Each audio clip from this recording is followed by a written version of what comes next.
Hello guys, welcome back to BoreDraw. It is the final episode of our World Cup coverage, and what a way to end it. What an unbelievable game we bore witness to on Sunday. I fully went out and said it's the best game of football I think I've ever seen. Not in terms of like the quality, but the jeopardy in it. The jeopardy, the storylines, the moments. It was just all good. Like the players you wanted to deliver, delivered. Yeah, it was 10 out of 10. Yeah, I mean, we're going to start by discussing the final itself before we get onto a brief overview of the World Cup. But so coming into the game, I mean, the bookies had them both as like evens to win it, which I think was a fair representation. I think if we saw a fully firing France squad, then they probably would have gone in favourites. But they had a bit of a rocky game against England, a rocky game against Morocco. So yeah, we said in the preview that they hadn't looked that great in their last two games, and that, like you said, if it was a France that were flying, I think easy favourites. But arguably Argentina had gone into that game on better form, and so it was tighter than most people thought going into the game. Yeah, and then the game kicked off, and for 60 minutes it was Argentina. Yeah, it was a battering. I'd call it a battering. It was a battering. It was embarrassing. I thought, fucking hell, Leo's come out here. He's not taking shit. Di Maria was outstanding. Di Maria is such a big game player. Mbappe couldn't get into the game. France didn't have a sniff of goal for 60 minutes. Yeah. And it was. I thought, well, fair play. Messi's won the World Cup. Big dub. Big dub for that's football heritage. But yeah. And then in the space of 2 minutes, mate, everyone's... I think, going into game, you got 90% of the world was wanting Messi to complete this story of him getting the World Cup, him being the greatest to ever do it. And, yeah, like you said, for 60 minutes, that was the story. And you kind of think, oh, if this is how he's going to get it, good on him, but, this final was too easy. And then, yeah, like you said, in the space of 2 minutes, Mbappe just fucking went nuts. He scores the penalty versus Martinez. Who I want to talk about Martinez later, but we'll get into Martinez and some of his shithousery and everything. He's a weird guy. But yeah, and then he hits that stunning volley. The pace he's going at, the pace the ball's coming at, the connection as well. I swear every person on the commentary is like, don't hit it on the volley, take a touch. But he's the only guy that's cracked enough to take that on the volley. And he's so good. It's like those Thierry Henry-esque finishes that he'll open up his body and just wrap it around the keeper. It's so nice. And yeah, in that space of 2 minutes, he changed the entire... He single-handedly changed the tone. Dragged France back into it. And suddenly, France had the impetus. And I feel like the world was watching this one guy in Mbappe become... So he's already, in my opinion, the best player in the world. And he's just kind of got to that elite level in that moment where... Obviously, not everyone watches Ligue 1, so of Mbappe, but unless you're tuned into Champions League or PSG, you're probably not watching him that often. You don't really understand the level. But this kid is fucked. He is so good, and I think doing that on that stage, obviously he did it at the last World Cup, and yeah, he's just putting himself in that conversation. And I said this post game, I think he's already top 10 best ever. Oh. I mean, he's so good, man. By the age of 23, and he's just done so much. But yeah, I mean, you probably definitely make an argument. Best ever, top 10. I think you might have to put that out to you guys. I mean, you could see him absolutely ever fall off. I mean, Dele Alli was never at his level, but he might do a Dele Alli and fucking stink it up. I don't know, but yeah, he grabbed the game and absolutely turned it around. He said, "Fuck you, I'm not fucking having this. I'm taking this trophy." Deschamps made some nice subs as well. Kolo Muani and Thuram, when they came on, they changed the game because it wasn't instant though. They're sort of well, we were gassing up Giroud and Griezmann and Dembele's been all right this tournament. Hasn't done he had too a stinker much. In the final. But Dembele, oh my god! Even the French media were on his neck for how bad he was. I felt bad for him, but he was so bad. And then the fact that he gave away the penalty as well was so bad. 2 minutes into the game. And France was just playing the ball around a little bit, and he just misplaces passes that you would make just day in, day out. And I don't know if the occasion got to them because it is weird because they've done it before. They've been there before. I think they had like 80% of their squad was the same as the one who won it previously. Yeah. So I don't know if the occasion got to him. Apparently the stadium was like 80% Argentina fans. Yeah, I can imagine it was a carnage atmosphere. More Saka propaganda from me. I don't want to hear anybody say that Dembele is better than Saka. I'm not having it. But anyway, back to the game. Yeah, Deschamps made some very positive substitutions. I think when you're in that situation anyway, though, You gotta go for it. You're in a final. You're 2-0 down. You like the subs. Like it makes no sense not to be aggressive with your substitutions because you got nothing to lose, and they paid off. I think Argentina. The defense remained in control. Yeah, the defense of Argentina, I've never been like majorly set on, but like the midfield and the forward line are just so good that the defense never really got tested too much this tournament. And when they did, like against Netherlands, like against Saudi Arabia, and like they did in this game, you can't get at that defense. Like I've never been majorly impressed by Romero and Otamendi. We know him from his Premier League days. He's very good on the ground, but He's like in the air he's pretty shoddy. Iffy. They both had two really good tournaments in Their wing backs themselves. either aren't nothing of But really that defence is gettable. Yeah. And we saw that when they bottled that 2-0 lead. And yeah, I think up until the 60th minute is sort of where we see Argentina lose control of the game. Yeah. And its explosiveness of France through the likes of Mbappe, through the likes of Griezmann, and very impressive Colomani as well, who managed to sort of get themselves back into this. It was a very tense end to the game, as you can expect. It's a World Cup final. It's 2-2. But then Argentina sort of regrouped, got themselves back together, and were probably the better team throughout extra time as well. Yeah, and so that's like a major kind of fair play to their mentality, because a lot of teams, you can imagine if you're 2-0 up in a final, and arguably like that country's biggest final since Maradona led them to the World Cup. So to be in the final, be 2-0 up, know you bottled it like you did against Netherlands. Luckily, you got through that game. But like to be 2-0 up and bottle it, a lot of teams would fold. And that's like testament to their mentality that, like you said, they came out in the second half, in the extra time, and were better than France, who arguably should have gone for the kill, really. But yeah, I think once you saw Mbappe get into the game and really go at that Argentina defence, you thought, this is probably over now. yeah, Like, he's just not going to stop. especially because they had fresh subs that are all like young, hungry players. Yeah, the level of substitutions that France can make did one up sort of the level that Argentina can make. 100%. Yeah. Brought on the likes of Martinez, who, I don't know, he can't hit a bar door, man. He is... Oh my God, you see that cross where he headed it and fucking from about 6 yards out, he put it about 14 yards wide. And it's like, how have you been that bad? And I did tweet this earlier, and I said that like if Argentina had stuck with him this tournament, they wouldn't have won the World Cup. Because bringing in Alvarez, what that did is just allow Messi the like ability to do less. But in 100%. doing less, he does more. I saw a tweet where it was like Rodrigo de Paul runs so that Messi can walk or something like that, and that is literally the case. All that team, and we said this in the preview, all those players are literally there to put 150% in so that Messi can put 50% in, but Messi's 50% is all he needs to be like the most important figure in the game. And Alvarez leads the line so well. He's so aggressive.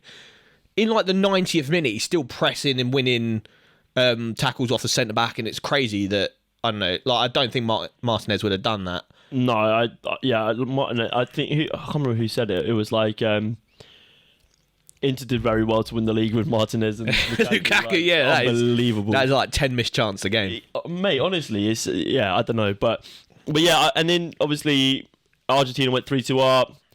Then France scored a late penalty. Mbappe again, beating Martinez twice, doing what Kane couldn't.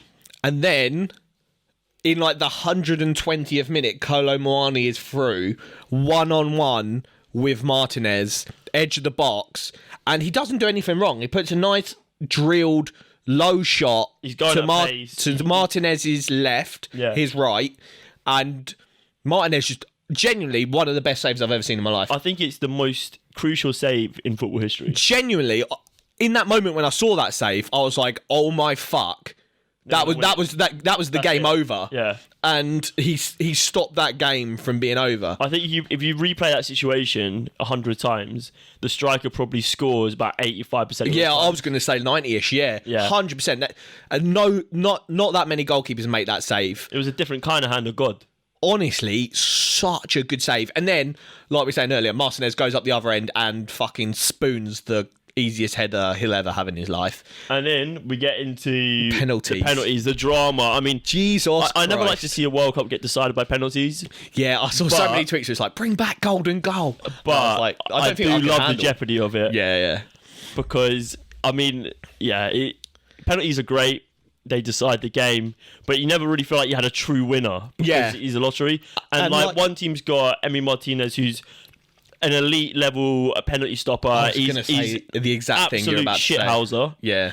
And then the other team's got Hugo Lloris, who genuinely hasn't saved a penalty at any point in his life. I don't like the fact that if Harry Kane got the penalty on target, it was going in. Yeah, and that's what I said pre the England game. Just take shots at Lloris, because as long as they're on target, he's got like the weakest hands. You can get him on target or get a hand to them and it's still going. And that's what I think. Yeah, Argentina, they must have known going into that penalty shootout that you hit it hard. Lloris is a dodgy shot stopper, penalty shootout wise, and Martinez is like an elite penalty shootout. And Argentina already won one coming into this, so it must have been looking good. But how do you feel about Martinez's antics? Like, who was it that went up? Tchouaméni went up to take his pen, and Martinez took the ball and threw it away. Did the same to Colomboani as well. How do you feel about that kind of stuff? Because I saw mixed reviews on Twitter. It's very easy for people to turn around and be like, he shouldn't be doing that. It's disrespectful. Yeah. But at the end of the day, I'm all for it. If my keeper's doing that and he saves like two of the penalties, it's exactly that, and then like one of them goes wide or something, I don't care what he's done. I don't care if it gets sent off at the end of the penalty shootout. What people don't understand is this is literally the biggest game in all these people's lives. And you're going to do everything in your power to make sure you win it. You're getting an advantage mentally, and it's paying dividends. Like I don't. Yeah, you can say it's disrespectful. Yeah, you can say he got yellow carded. Like, who the fuck matter? In 20 years' time, no one's going to remember. Martinez threw the ball away in the penalty shootout. All they're going to remember in 20 years' time is Messi and Argentina won the World Cup. Like, he's not he's shithousing a little bit. He's throwing the ball away. He's sort of getting in their heads. He's not really doing anything too disgusting. No, but have you seen the shit recently of him during Mbappe, like the parade? And he's on Mbappe's neck for some reason. Do you know what? That shit is weird. I was like, oh, do you know what? Martinez, I like it. I've always thought he's a bit of a weird don. But like now, like bro, the kid is 24 years old. Yeah, exactly. He's won more than you will ever already win ever. Yeah. He's won it ever. Like he's gonna go on to be one of the greatest players of all time. Yeah. Show some respect, yeah. Show some respect. But like the weird thing for me, is that like he had like a fucking Teenage Mutant Ninja Turtle mask or something, and then fucking Messi standing there 2 feet away from him and not doing anything. Like I sort of expect a bit more Messi to be like, brother, it's about celebrating us, not about putting him down. Yeah. So yeah, I don't know. The Argentinians have gone a bit weird. I saw someone had a coffin. There was the coffin. Someone had like a picture of Mbappe and lit it on fire, and then Martinez was. So I don't know if you haven't seen. So basically, the Martinez stuff is that there was this like toy baby, and it had Mbappe's face on it, and Martinez has been carrying this around during the celebrations, and so it's all a little bit like distasteful. Like, yes, you've already won at the expense of Mbappe, but did Mbappe really do anything wrong? And also, Mbappe scored 4 goals against you that game. So like, humble yourself. Yeah, humble yourself a little bit. He's the second ever person to score a hat-trick in a World Cup final. Yeah. The first in like modern football, really. So like, I think they need to. He's the top scorer at the World Cup. It's a bit weird. Like, just enjoy the World Cup. Yeah, you've won the World Cup, mate. Celebrate that. Celebrate your culture, and don't sit there burning like babies of Mbappe's face on it. It's just weird. So weird. He's living rent free in your head, and you've just won the World Cup. That is exactly it. It's like, why are you so rattled by this guy? Unless like Mbappe did something during the game. Apart from score, I can imagine there's a lot of shit talking going on the pitch. But I can't imagine that Martinez wasn't the one that instigated it. Yeah, Martinez, ever since he left Arsenal, and he's a weird guy in the media, and I've always just thought this youth's a bit tapped in the head. And obviously, quality save, well done in the pens, but you're a weird guy. Fair enough. That's the final note. Let's just quickly: is Messi the GOAT? It wasn't, to be honest. Like now, we're on the same page. Now I look back at it and I think, mate, I was silly for ever doubting it. But he was the GOAT long before this. Yeah. And I think a lot of people questioned it when he sort of had that decline first going to Paris.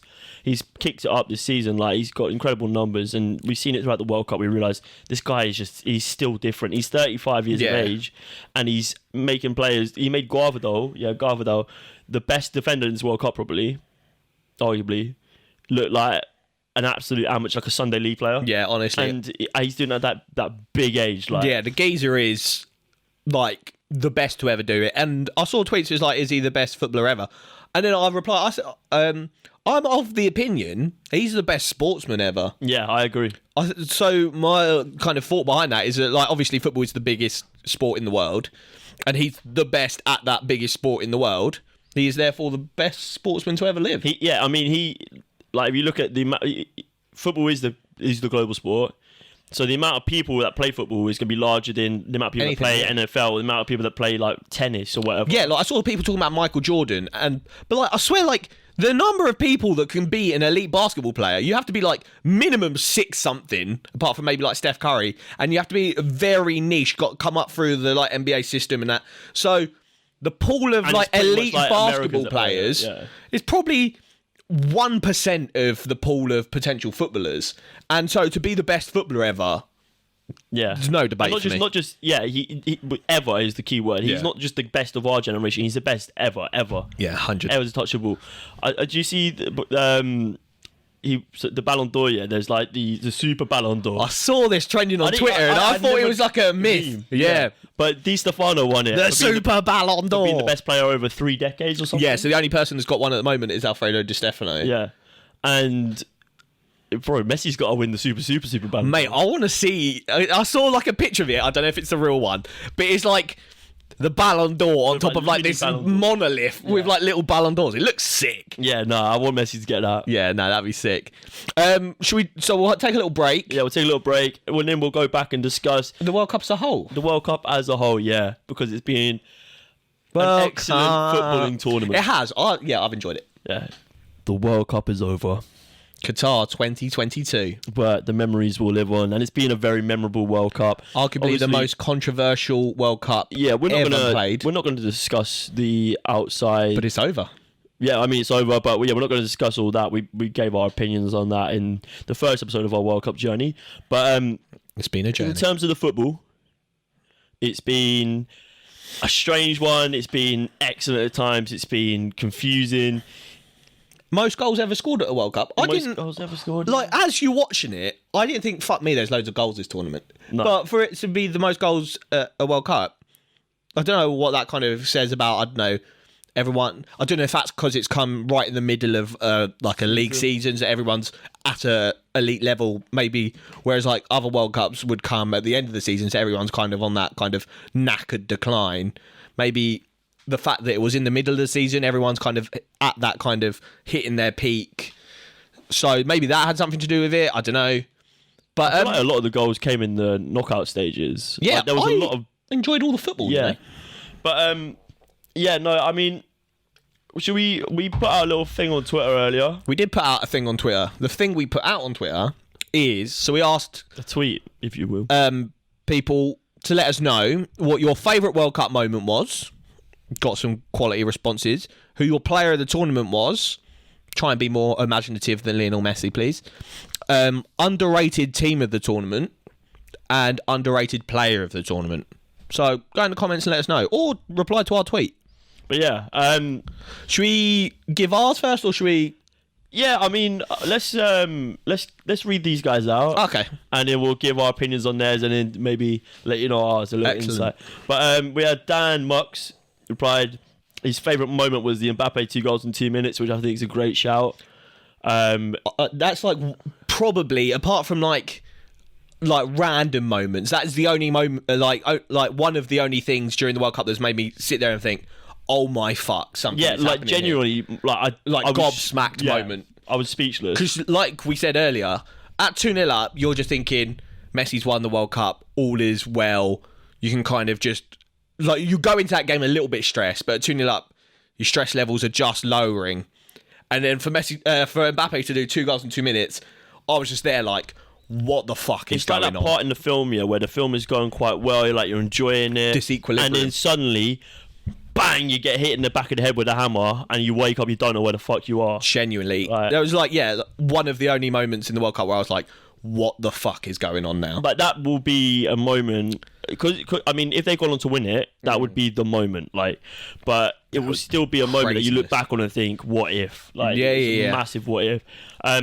Dan's got his best player of the tournament down as Messi. I think that's a very obvious one. Yeah, I think everyone's is Messi. Yeah, mine is Messi. Yeah, but same. You can't say there are other very good players. There are good candidates. Messi and Mbappe. Yeah, those two are the top tier, aren't they? Top tier, yeah. But what was the next one? Underrated team. Morocco for Dan. And I feel like a lot of people's will be Morocco because nobody in their right mind pictured them getting to the semi-finals.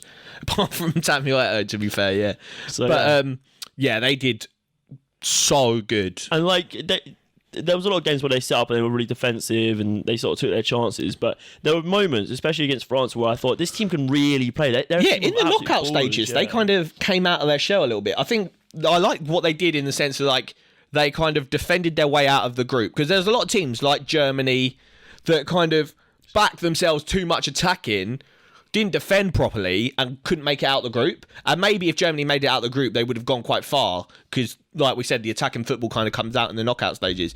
But if you can't get out of the group where it's tight games, which is what Morocco did well, they kept it solid. Very good at. Yeah, get themselves out of the group. Yeah, exactly what Southgate's good at. And then when there's knockout football and you can kind of give it a little bit, Morocco got themselves through a couple of games. And if they had a more prolific front line, they might have beaten France. They probably could have beaten France. Yeah, they were unbelievable. So I think that's an absolute great shout. Top team.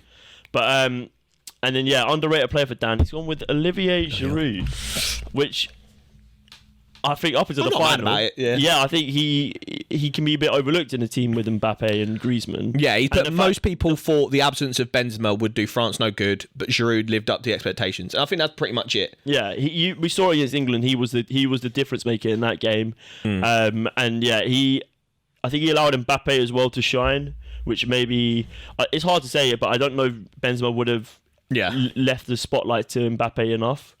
But Giroud was very selfless in the way he plays. Yeah, 100%. And it's his ability to be in the right places at the right time, his know-how as well to make moves which create space for players like Mbappe and Dembele, Griezmann to get into, which is outstanding. So it's a great shout from you, Dan. Do you want to go through someone who's been on the podcast, Mr. Conrad Gaffney? Big up Gaffers every single time. So he put his best moment, and I like this is a bit of a rogue one, and this is something that I think we'll miss. I don't know if it's confirmed yet, but do you know Infantino said that the next World Cup is going to be three teams and that the final games aren't going to be played at the same time? Yeah, the jeopardy. There we lose the jeopardy. I don't know if that's confirmed, but Gaffers leans into that jeopardy and he said his best moment is the Group E final games. I think that's my favourite moment. And Japan beating Spain and Germany's departure. And we said this when it was happening. The fact that, at one point in that group, Germany and Spain were both going out. You had Costa Rica and Japan going through out of a group with Germany and Spain. For that 5-minute period where that was a reality, it was the craziest 5-minute period. That was literally equal to, Mbappe scoring the 2 in 2 minutes. You just sat there I think everybody and their mum had bets on Germany and Spain to get out of that group, and you're just sitting there thinking, what the fuck is going on? Spain after battering Costa Rica, what was it, 7-0, 7-1? Literally. And then Germany, who were pretty poor against Japan, not great against Spain, but then they were pretty electric against Costa Rica, and they just couldn't find the back of the net until the last half an hour. But yeah, that's just a moment in football where you're just the World Cup just is beautiful. It is just amazing. You never predict the World Cup. There's just nothing like it. And big shout from Gaffers. He's player of the tournament though. Sofiane Amrabat, who is doing the rounds on the transfer market. Everyone, I think Liverpool at the moment are top link with him. Liverpool got Spurs, Fernandes, Bellingham and Amrabat. Genuinely, I agree. He's probably one of the best players of the tournament. A lot of players, I think you only know of him if you know of Watford and his brother Amrabat that played for Watford. And at first, when I first heard his name doing the rounds, I thought it was the Watford one, but no, this is his younger brother, plays for Fiorentina, and yeah, he had an absolutely electric tournament for Morocco. He was, that tackle gets Mbappe is like iconic. yeah, big time. I like the bit, so Mbappe skins, I think it's Hakimi, and then you just see Amrabat just like... And he's not a small guy, but he got down there and he put in a crunch. If he gets that wrong, it's a red card. Yeah, such a funny tackle. But elite player. And I'd say I don't think I saw him drop a game where it was like below like an 8 out of 10. He was so good every single game I saw him play. Yeah. He was the reason that Morocco got stuff by him. Like Saiss as well, had a really good tournament. Yeah, that whole Morocco, Hakimi, like defence and midfield were good. Yeah. If they had Azwari as well, yeah, I think so. I can't remember how you pronounce it, but he was electric. And yeah, just a brilliant performance of Morocco all around. So. Underrated team, though. This is an interesting one. Saudi Arabia. Gaffers, is this just because they beat Argentina? Because I don't remember them doing anything else after it, really. We'll just sit in silence because that's a fucking dead opinion, mate. Yeah, Saudi. Like, what did they do, man? I genuinely only remember them beating Argentina. So who else was in that group? It was Argentina, Saudi Arabia. Was it the Poland group? Poland and someone else. Ghana. And they lost the 2 games after it, didn't they? Yeah. So what do they do? Just beat Gaffers, mate, getting the bin. Yeah, that's I love you. And then underrated player Rusu Doan from Japan. I appreciate that he's being different. Yeah, 100%. Yeah, 100%. And yeah, there's a lot of players. I was thinking about this the other day. Was really good. Japan are probably my underrated team, I think, because they were so good, and how they went out. Penalties is just like we said in the final. It's just like that's not how you want. It's a lottery. Like that's not how you want your journey to end. And Japan, I really like what they got. They got so many like exciting players. They got fucking Matoma from Brighton and Kubo on the other wing. I think when them two grow a couple more, maybe by the next tournament, because they're both like, I think Kubo's 19 and Matoma's like 20. So by the next tournament, they'll be like hitting their peakish. They'll be electric on the wings for Japan if they get a decent finisher. Japan will be. I think that's what we've noticed a lot is they'll be good, man. I think club football is developing to a way where a lot of teams don't utilise like a classic number 9, whereas in international football where you don't get that sort of time to work at the intricacies of your forward movements, like a clinical number 9 is really like a useful tool. But a lot of because the clubs aren't developing those sort of players. The national teams don't really have those to pick from. Yeah, and that's why the likes of Giroud do so well in international football, because he's that guy. But Rusu Doan, not a bad shout.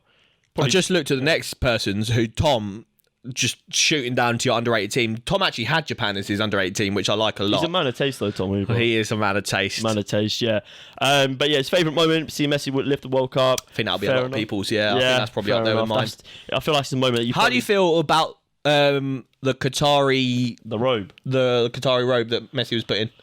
I'm gonna be careful what I say, but I think it should have been something that I'm not mad that it happened, but it should have happened later. Let him be celebrating his country's colours. Yeah. Let all the iconic imagery be taken, and then perhaps like after, giving the robe or something.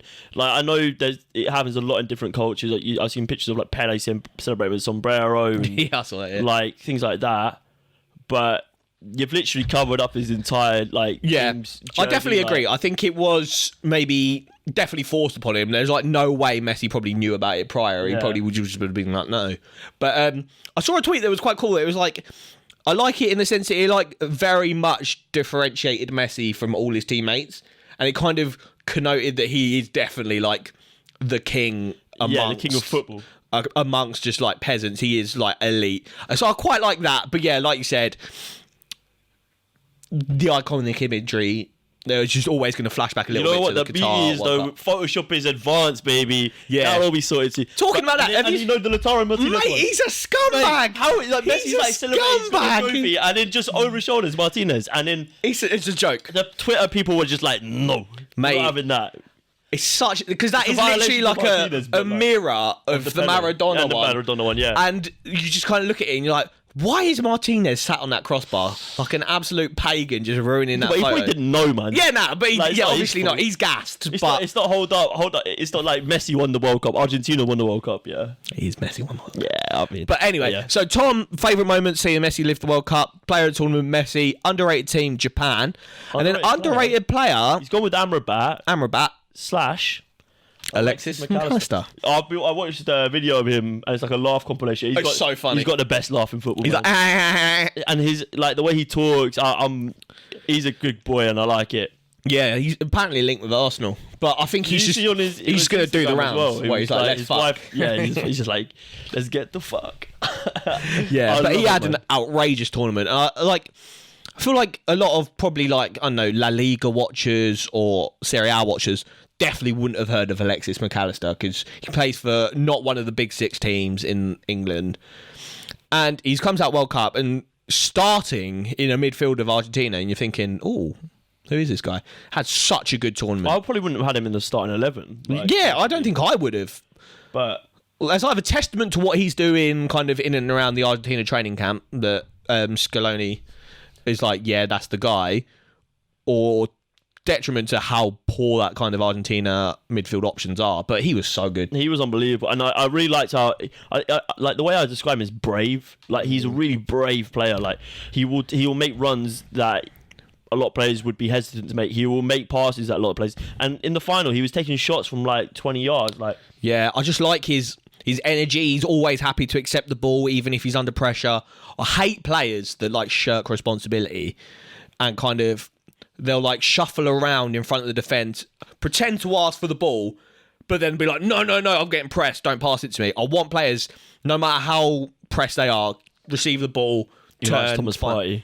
Fucking dem man like Thiago, Amrabat's quite good at this tournament. The players like that, I'm all for. Just fucking brave players. And Yeah. But yeah, that's a great shout from Tom. I mean, is there anything that you'd really change? Anything that? No, my favourite moment was probably Messi winning the World Cup. But I like the shouts from gaffers in that Group E final I game. think Group E might have been my favourite. But yeah, the 2 goals in 2 minutes, it's all pretty close for me. Like, there's Yeah, nothing that 100%. really stands out. It was an electric World Cup. It was so Any good. players that you feel like deserve a little mention? I'm always going to back my baby boy Bukayo Saka. Yeah. I said this on the last pod. He was for me England's best player. Let us know who you think England's best player was, because I'm intrigued to know if Saka is getting as much love outside as in here. But yeah, other players I quite liked. What's his name from Portugal? That Gonçalo Ramos. I Gonçalo Ramos, yeah. think it's hard to come into a team that is so dominated by Cristiano Ronaldo and be like, here's your first start. I reckon he only had one good performance, though. Yeah, I see someone buying him and being like, oh, but I've heard good things at Benfica that he is like very decent. So From Portugal as well, Guerrero as well, the left back. I'll be seeing him in a lot of team of the tournaments. the one from Dortmund. Yeah. Yeah. Yeah. But yeah, I mean, is there anyone really? I think you're just looking at sort of, your Amrabats and... Chouameni, I think, had a good tournament. He had a good tournament, yeah. Just trying to think. Oh, Vidal from Croatia. Yeah, he's going to get snatched up. I think Real Madrid entered the race to sign him as well. So yeah, and Livkovic as well. I thought he had a really good tournament. So yeah, there could be a couple of World Cup signings. Cody Gakpo as well. Didn't get a lot of time in the tournament. Yeah, that's but true. He did impress when he was there. Especially because this World Cup comes straight into a season. Into a window. Yeah. I think there's going to be a lot of moves in this window. So yeah, I agree. Keep your eyes peeled for that. But yeah, that just about wraps up that little segment. Yeah, what are we saying? I don't know, mate. Should we call it a day? That's the World Cup. That's the World Cup, mate. The Qatar World Cup is all 2022. over, Rounded mate. up. I've got to stick in the last few stickers of my World Cup sticky book. How many you got left? Buckley, I'm coming for you, mate. You owe me some dupes, and once I've got Buckley's dupes, I'm probably about 50 off completing it, so I'll just order the last few. That's not bad. Yeah. You've done 2 books though. Nah, I did one in the end. You did one. A 2 is financially irresponsible. It is. So yeah, the plan was to do 2 World Cup sticky books pre-tournament, but I bottled that. One hardback, one what's they called? Paperback. Yeah, don't have the finances for that. Yeah, I mean, unless you want to donate to Roz right now, get him some stickies. Talking about that, you can donate to me by subscribing, liking the video, we actually have a cheeky competition running with our good friend Jack Johal, the owner and lovely man in charge of the Blue Check. Yes. In Wembley. And he's had a couple of student nights where, in collaboration with us, we've had a competition running for a mystery football shirt. We love a mystery football shirt competition over here. Yeah, mystery football shirt. We just love the Jeopardy. As you can tell, we're shirted up. So, yeah, we've had a competition running with Jack, and we said that post-tournament we'd announce a winner, and the winner is Matt. We won't give away your full details. I'm not going to fire it. Yeah, just here's his address. But, yeah, we did a little spin earlier. Postman, yeah. And, yeah, congratulations. We'll get your deets, and we'll send you a mystery football shirt. Yeah, congratulations, man. Make sure you send us a little cheeky shirt back. Luke wants some cheeky photos, mate. Cheeky photo back. Please be wearing the shirt, though. Yeah. Oh. But, yeah, I mean... It's been an exciting World Cup. No, it has. Let us know your thoughts about the World Cup, if you enjoyed it. Just in general, we won a 24 How you feel about the Winter World Cup and that vibe. The amount of times I went to the pub and it was fucking pissing down, it was pitch black outside. That was a weird thing to get used to, but do you know what's good news, Roz? Vibes are good. It's Christmas. In, it'd be a year, it'd be 2 years. We've got a Euros to look forward to with Gareth Southgate helming England again. Yes, Gareth Southgate is still in the job. Conversation for another day, though, I believe. Yes. Because we made our feelings pretty clear, I think.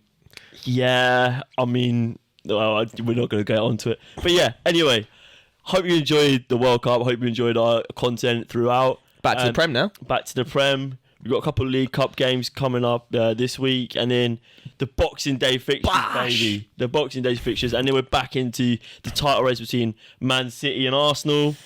I'm scared. We're Jesus-less.